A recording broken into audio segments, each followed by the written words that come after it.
The fire burned in the center of the cabin floor, and Nathaniel Hargrave's daughters slept 3 feet away from the flames. What neighbors called a death trap had kept his family warm through 12 Montana winters without a single night of interrupted sleep.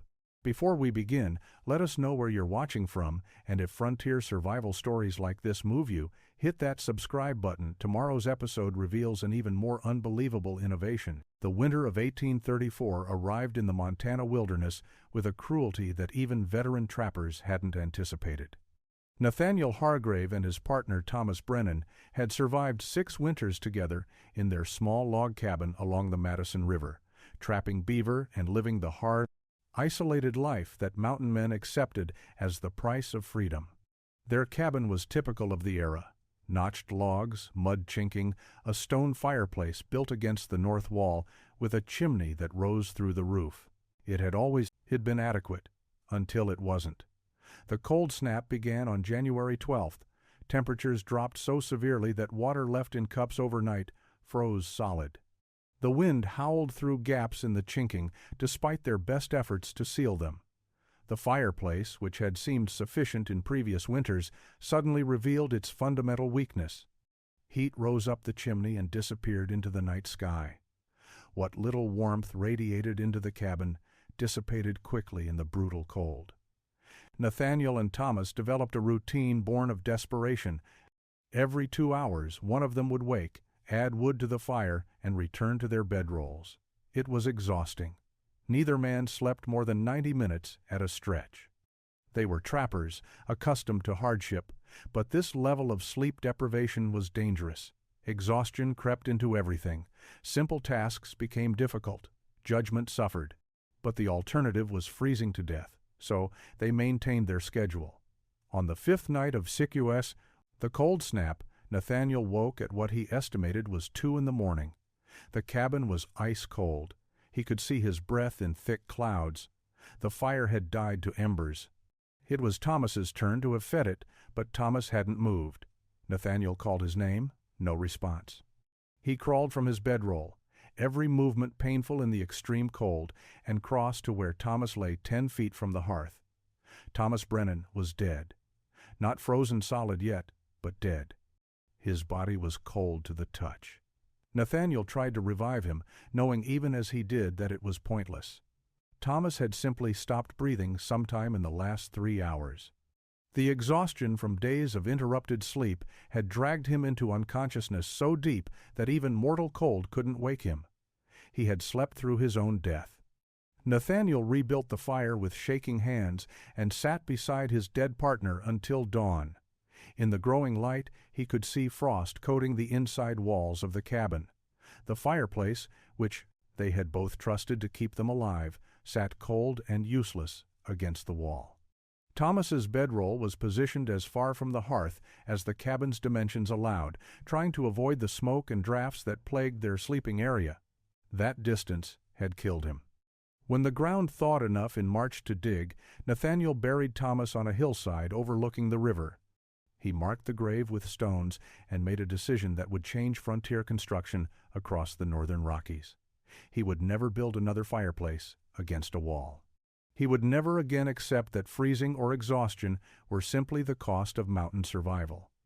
Somewhere, somehow, there had to be a better way to keep a cabin warm through the night, and he would find it. Nathaniel spent the remainder of that winter studying failure. He visited every trapper's cabin within a week's travel of his location, and what he found was a pattern of universal acceptance. Every mountain man in the region had built the same basic structure. Logs stacked and notched at the corners, a fireplace against one wall, a chimney rising through the roof. Every single one of them suffered the same problems Nathaniel had experienced, and every single one of them considered these problems inevitable. At Daniel Yates's cabin 15 miles south, Nathaniel found a family of 4 who rotated fire-tending duties in shifts. The father took midnight to 3 in the morning. The oldest son took 3 to 6. They had done this every night for 2 winters. When Nathaniel asked why they didn't build a better fireplace, Yates looked at him as if he'd spoken nonsense. This was simply how fireplaces worked. Jacob Weatherby's cabin revealed even worse conditions. His fireplace smoked constantly due to poor chimney construction. His family slept as far from the hearth as possible to avoid the smoke, which meant they slept in the coldest part of the cabin. Weatherby had lost 2 toes to frostbite the previous winter. He showed Nathaniel the stumps with casual indifference. "Hazards of the life," he said. "Nothing to be done about it." Amos Pritchard, an older trapper with 15 years of mountain experience, offered the most insight. He invited Nathaniel to stay overnight and observe. The cabin was well built by frontier standards, the fireplace properly constructed. But as night fell and the fire burned, Nathaniel watched where the heat went. It rose, straight up the chimney. Pritchard had built his fireplace with a wide opening to reduce smoke, but this design feature made heat loss even worse. The fire roared all evening, consuming enormous amounts of wood, yet the cabin remained barely tolerable. Pritchard woke 3 times during the night to add fuel. In the morning, he looked exhausted. Nathaniel also discovered 3 abandoned cabins during his travels that spring. One had a collapsed chimney. Another showed signs that the occupants had simply left midwinter, their supplies still present, unable to survive another month of cold. The 3rd cabin was intact but empty, a note scratched into the log wall. "Can't take another winter here." The statistics were grim, though nobody kept formal records. Nathaniel estimated that 1 in 5 trappers died or abandoned the mountains each winter, not from bear attacks or accidents, but from simple cold and the exhaustion of fighting it. The mortality rate was accepted as normal. By April of 1834, Nathaniel had reached a conclusion that would drive his obsession for the next 6 months. The problem wasn't the cold itself. Montana would always be brutal in winter. The problem was that frontier hearths were designed to contain fire, not to provide warmth. They were built against walls because that's where chimneys were easiest to construct. They burned hot and fast because nobody understood alternatives. And they failed because they sent most of their heat up and out, leaving the living space cold. Someone needed to redesign the entire concept. Nathaniel decided that someone would be him. In late April of 1834, Nathaniel traveled to Fort Benton, a small trading post settlement on the Missouri River, to sell his season's furs. Most trappers completed their business in a day and left, eager to return to the mountains or spend their earnings on whiskey and entertainment. Nathaniel stayed for a week, and he spent that time watching people work. The settlement had a blacksmith named Heinrich Vogel, a German immigrant who had come west 5 years earlier. His shop stood at the edge of the fort compound, a simple structure with one wall open to allow smoke and heat to escape. What caught Nathaniel's attention was the forge itself. It wasn't built like a fireplace. It sat in the center of the workspace, a shallow pit lined with fire brick, containing a bed of coal that Vogel kept at precise temperatures throughout the day. Nathaniel asked permission to observe, and Vogel, pleased to have an interested audience, explained his craft. The fire brick was crucial, he said. It absorbed heat from the coal and radiated it back, creating stable temperatures that iron required. A standard fireplace would never work for smithing because the heat escaped too quickly. The brick held the warmth, concentrated it, made it useful. Nathaniel watched for 3 days as Vogel worked. The smith would arrive at dawn, build up his coal bed, and work until evening. The bricks surrounding the forge would glow orange with stored heat. At day's end, Vogel would bank the coals, covering them with ash to starve the fire slowly. The forge would cool gradually overnight. On the 4th morning, Nathaniel arrived at the shop before Vogel. The forge had sat unattended for 12 hours. He approached it carefully and held his hand near the brick surface. The stones were still warm. Not hot enough to burn, but radiating gentle heat into the morning air. The principle was obvious once he saw it. Demonstrated, stone absorbed heat and released it slowly over time. The settlement also had a baker, a Frenchwoman named Marie Duval, who operated a clay oven behind the trading post. Nathaniel spent an afternoon watching her work. She built a fire inside the domed oven until the clay walls glowed with heat. Then she raked out the coals, swept the floor clean, and placed her bread inside. No fire remained in the oven, yet the bread baked perfectly for the next 2 hours, cooked by heat radiating from the clay walls.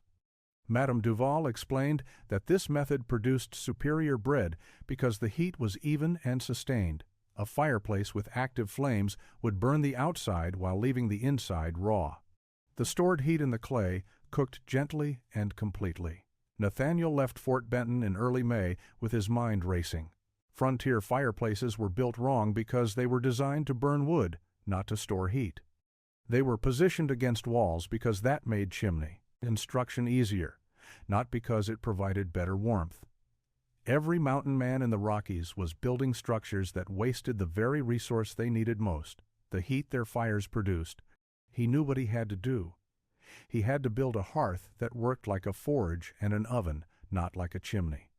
Nathaniel returned to the mountains in June of 1834 with a plan that seemed simple until he began executing it. He needed stones. Not just any stones, but specific ones with particular properties. The fire brick Vogel used wasn't available in the wilderness. Nathaniel would have to find natural stones that could serve the same purpose: absorbing heat, storing it, and releasing it slowly without cracking under thermal stress. He started searching creek beds and river banks within a day's travel of his cabin site. Water-shaped stones were his focus. Centuries of current had tumbled and smoothed them, selecting for density and durability. Weak stones, fractured and broke, apart. What remained were the survivors, the dense and stable specimens that could withstand force and pressure. He needed rectangular and square shapes. Round stones wouldn't stack properly. Irregular shapes would create gaps that wasted heat. He spent entire days walking stream beds, examining thousands of stones, selecting perhaps 3 or 4 that met his requirements. Each stone needed to be roughly the same thickness, between 3 and 5 inches, with at least one flat surface for stable stacking. Testing became crucial. Nathaniel built a test fire and heated candidate stones for several hours, then observed what happened. Limestone, common along some creeks, was useless. It crumbled and spalled when heated, sending sharp fragments flying. Sandstone was too porous and weak. Shale split along its layers. What worked were dense river stones, primarily granite and similar igneous rocks. These heated slowly, glowed with stored warmth, and cooled gradually over many hours without damage. The hauling process was brutal. Each stone weighed between 20 and 40 pounds. His cabin site was rarely close to where he found suitable stones. He constructed a simple sled from saplings and rawhide, loading it with 4 or 5 stones at a time and dragging it through the forest. A single trip might take an entire day for a load that represented only one course of his planned hearth. Other trappers observed his efforts with open mockery. Jacob Weatherby encountered him one afternoon, struggling to move a particularly large rectangular stone up a slope. Weatherby dismounted, examined the stone, and laughed. "You building a monument or a cabin, Hargrave? Man could trap a dozen beaver in the time you're wasting on rocks." Nathaniel didn't explain. Weatherby wouldn't understand until the hearth was complete and functional. Arguments were pointless. Results would speak clearly enough. By late August, Nathaniel had gathered 43 suitable stones, sorted by size and shape. Square stones for corners, long rectangles for wall sections, thick pieces for the base course, thinner ones for upper layers. Each stone had been tested in fire and proven stable. Each one carefully selected and transported. The pile represented 6 weeks of exhausting labor. Jacob Weatherby rode past the growing stack and shook his head. "All that work for a fireplace. You've gone peculiar, Nathaniel. Mountains do that to some men." Nathaniel just smiled. Let them think him peculiar. Winter would prove who was right. And when it did, men like Weatherby would stop laughing and start asking questions. Until then, he had a hearth to build, and he had everything he needed. In early September of 1834, Nathaniel began construction. He had selected a new cabin location on high ground with clear sight lines and good drainage. The first thing he did, before raising a single log for the walls, was mark the exact center of what would become his floor space. This is where his hearth would sit, not against a wall, not in a corner. In the center, where heat could radiate equally in all directions. He began by digging. The pit needed to be 8 inches deep and roughly 20 inches square. The depression would contain the fire below floor level, providing both safety and a foundation for the stone walls he would build. He dug carefully, making the bottom as level as possible, then lined it with a layer of sand for drainage. The first course of stones was critical. These would bear the weight of everything above and endure the most intense heat. Nathaniel selected his largest, most rectangular stones. He mixed clay with sand and a small amount of water, creating a mortar that would bind the stones together. The consistency had to be perfect. Too wet and it wouldn't hold, too dry and it wouldn't spread properly. He laid the first stone on the north side of the pit, pressed it firmly into the sand base, then placed the next stone beside it. The joints between stones received careful attention. He packed mortar into every gap, ensuring no space remained where heat could escape or air could create unwanted drafts. The first course formed a square, each side consisting of 2 stones laid end to end. The second course required even more precision. Nathaniel followed the principle he had observed in brick construction at Fort Benton: offset the joints. Each stone in the second layer sat centered over the joint between 2 stones below. This interlocking pattern distributed weight and stress, preventing any single weak point from compromising the structure. He worked slowly, checking level constantly, adjusting stones until they sat perfectly flat. The third and final course completed the hearth walls. The structure now stood 12 inches high, creating a contained pit with stone walls thick enough to absorb and store significant heat. The interior space measured approximately 16 inches square, large enough for a functional fire, but small enough to encourage the controlled burns Nathaniel intended. Jacob Weatherby chose that afternoon to visit. He rode up, dismounted, and stared at the stone structure, sitting alone in the middle of Nathaniel's marked cabin floor. No walls yet, no roof. Just a square stone pit in the dirt. "That's your fireplace?" Weatherby's voice carried genuine disbelief. "That's my hearth," Nathaniel replied. "In the middle of the floor? Where's the chimney going? How do you keep smoke from filling the cabin?" "I'll build around it. You'll see." Weatherby shook his head slowly. "Nathaniel, I've seen foolish things in 20 years of mountain living. This is the stupidest. You're going to kill yourself with that ridiculous pit." Nathaniel said nothing. He just returned to work, selecting stones for the chimney system he would construct next. Words wouldn't convince Weatherby. Only winter would do that. Building the cabin around the center hearth required Nathaniel to abandon every convention he had learned about frontier construction. Traditional cabins were designed with the fireplace determining everything else: wall placement, door location, sleeping areas. His design had to work backwards from the hearth outward, creating a structure where the heat source dictated the logic of the space. The chimney presented the first challenge. He couldn't build it directly over the hearth without blocking the radiant heat he needed spreading horizontally into the room. His solution came from observing how blacksmiths vented their forges. He constructed a stone flue that began 18 inches behind the hearth's rear wall and angled upward at 45 degrees before turning vertical. This created draw sufficient to remove smoke while allowing heat to radiate forward and sideways unobstructed. The flue itself was built from flat stones mortared carefully to prevent leaks. Smoke that escaped into the cabin would make the entire design worthless. He tested the draw-by, building small fires in the hearth before the walls were complete, adjusting the flue angle until smoke moved efficiently upward and out. With the chimney functional, Nathaniel raised the cabin walls using carefully notched logs. The structure measured 16 feet by 14 feet, large enough for a family but small enough to heat efficiently. He positioned the door on the south wall and cut a single small window on the east side for morning light. The sleeping platforms required obsessive calculation. Nathaniel spent 3 full days determining the correct distance from the hearth. Too close and rolling in sleep could result in contact with hot stone or flame. Too far, and the radiant heat would be insufficient for nighttime warmth. He tested by building fires of various sizes and holding his hand at different distances, timing how long he could maintain contact before discomfort. He settled on 3.5 feet from the hearth's edge to the near side of the sleeping platform. At this distance, the heat was substantial but not dangerous.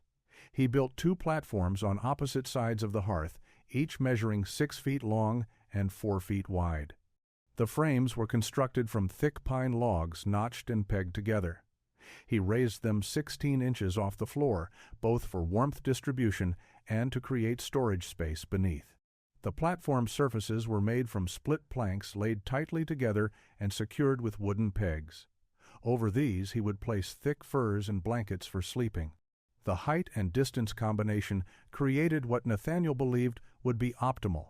Sleepers would be positioned in the zone of maximum radiant heat without risk of contact with the source. He built additional features into the cabin, gun ports in the walls for defense, a heavy door with iron hinges he had purchased at Fort Benton, storage shelves mounted high on walls, a small work table near the window. Every element was positioned to work around the center hearth, not against a wall. By late October, the cabin was complete. Now came the test that mattered. Would his family trust him enough to sleep beside an open fire? Margaret Hargrave stood in the doorway of the completed cabin in late October of 1834 and said nothing for a long moment. Her daughters, 7-year-old Eliza and 4-year-old Mary, pressed against her skirts, peering inside at the strange stone structure dominating the center of the floor. Nathaniel had spent the previous week moving their belongings from temporary shelter into the new cabin, but this was the first time his wife had seen the finished interior. "That's where the fire goes?" Margaret's voice was carefully neutral. "Yes." "In the middle of the room?" "Yes." "And you want our children to sleep 3 feet away from it?" 3.5 feet. I measured it precisely. Margaret walked slowly around the hearth, examining the stone construction, the sleeping platforms positioned on either side, the angled chimney rising behind the structure. She placed her hand on the stones. They were cold now, unused. She looked at the platforms with their wooden frames and the thick furs Nathaniel had laid out as bedding. "Nathaniel, I watched Thomas Brennan die.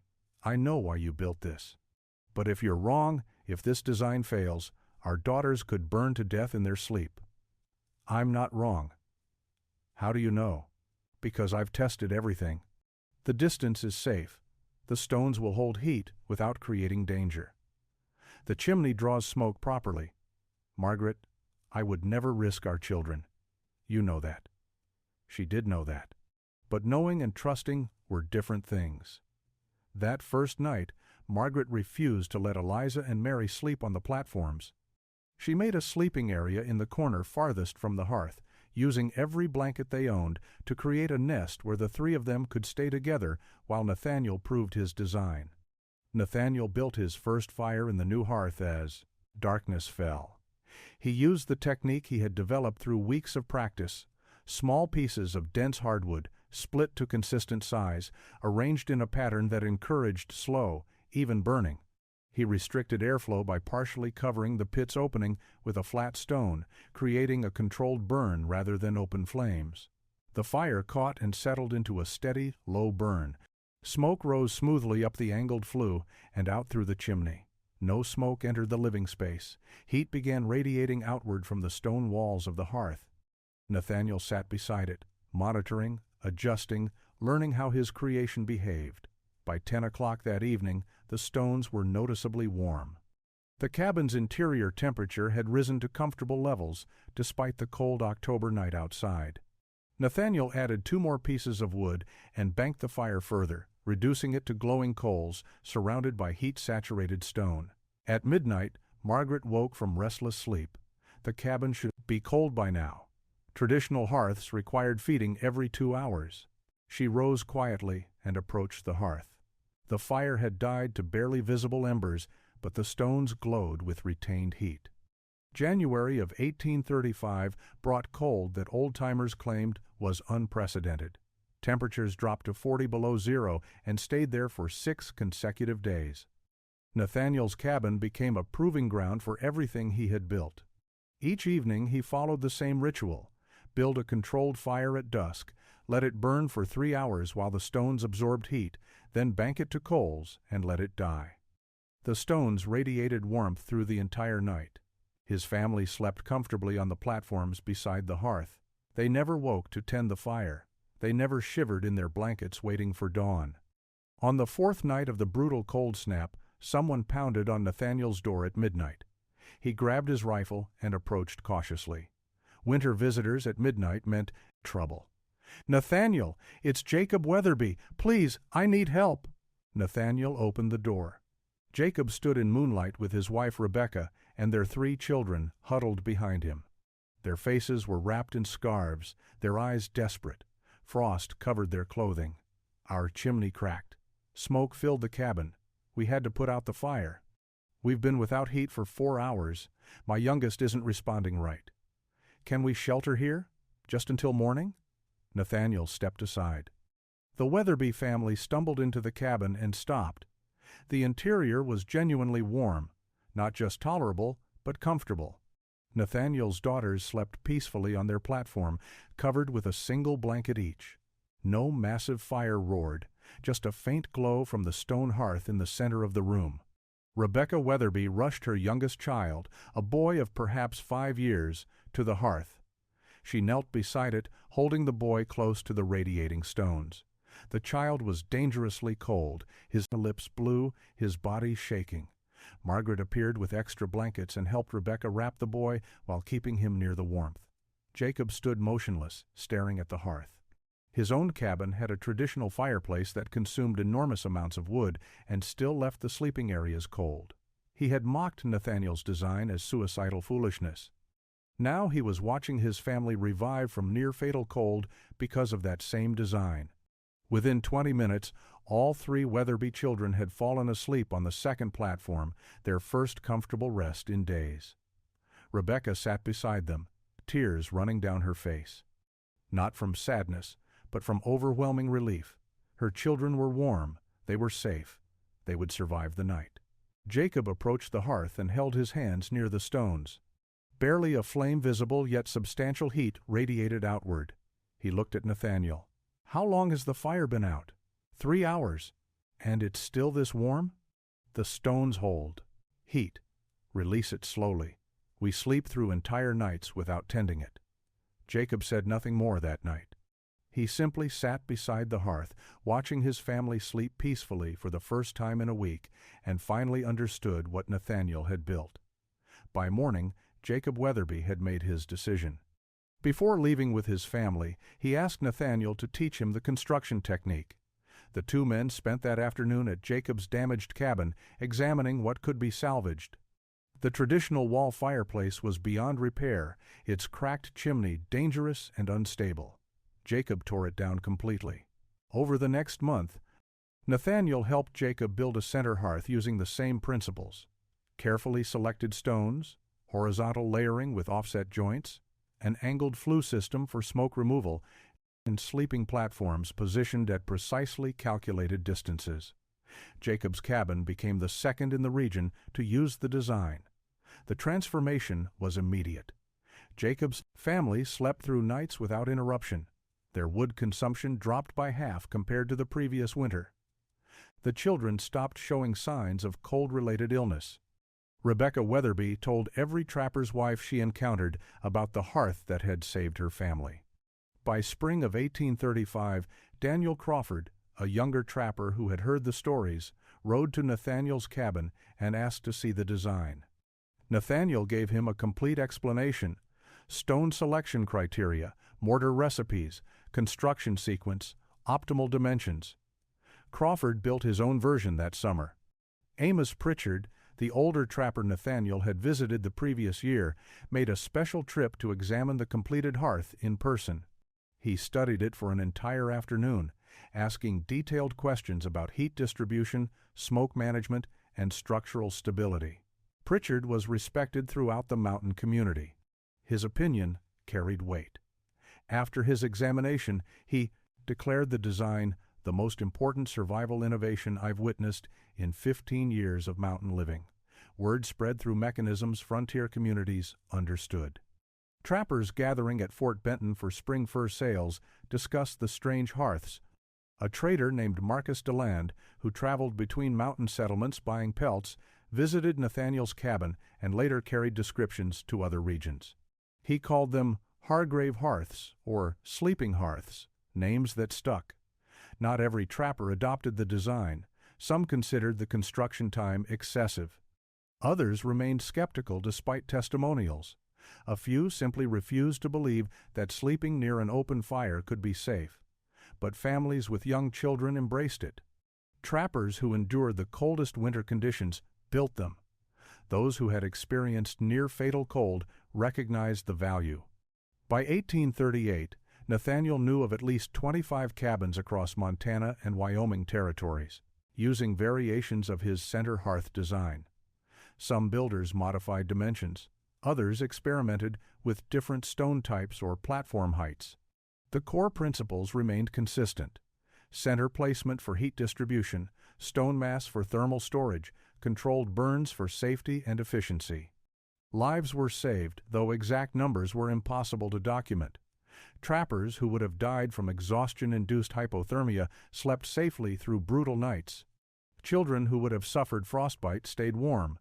Families who might have abandoned the mountains remained because survival became achievable. The technique spread organically, shared freely, adapted locally. Nathaniel never claimed ownership or sought recognition.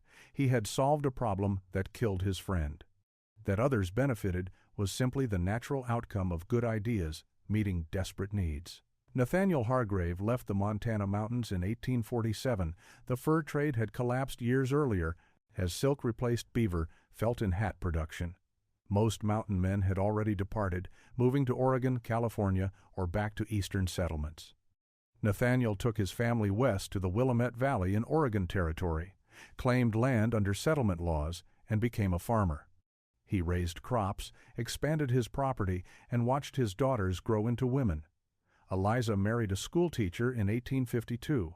Mary wed a merchant in 1855. Nathaniel became a grandfather, lived quietly, and rarely spoke of his mountain years. To his neighbors in Oregon, he was simply another former trapper who had traded wilderness for civilization. He died in December of 1869 at age 63 from pneumonia. His funeral was small, attended by family and local friends. His gravestone in the Salem Cemetery carried no mention of innovations or frontier construction techniques. It listed his name, birth, and death dates, and the phrase, "beloved husband and father," nothing more. But in the mountains he had left behind, his hearths remained. Homesteaders moving west in the 1850s discovered abandoned trappers' cabins with unusual stone structures in their centers. The cabins with traditional wall fireplaces had often deteriorated, their chimneys collapsed and their interiors damaged by weather. The cabins with center hearths stood remarkably intact, their stone pits still functional after years of abandonment. Some homesteading families reoccupied these structures, recognizing superior construction.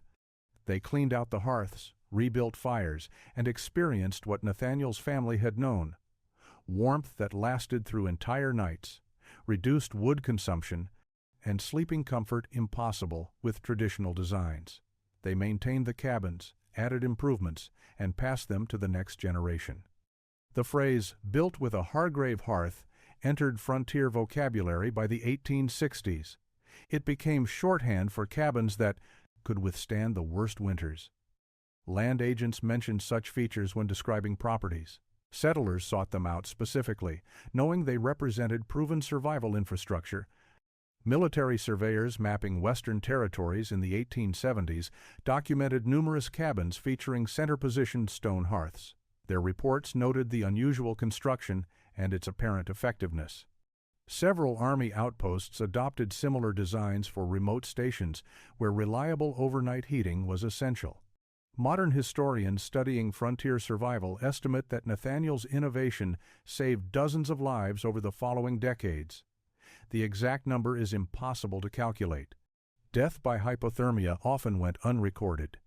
But documented accounts from the period include multiple references to families surviving brutal winters specifically because their cabins maintained warmth through the night without requiring constant fire tending.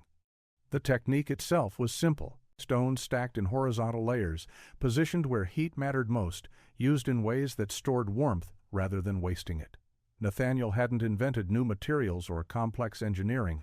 He had simply refused to accept that people should freeze or exhaust themselves fighting cold, and he had applied observation and logic to solve that problem. His legacy wasn't carved in monuments.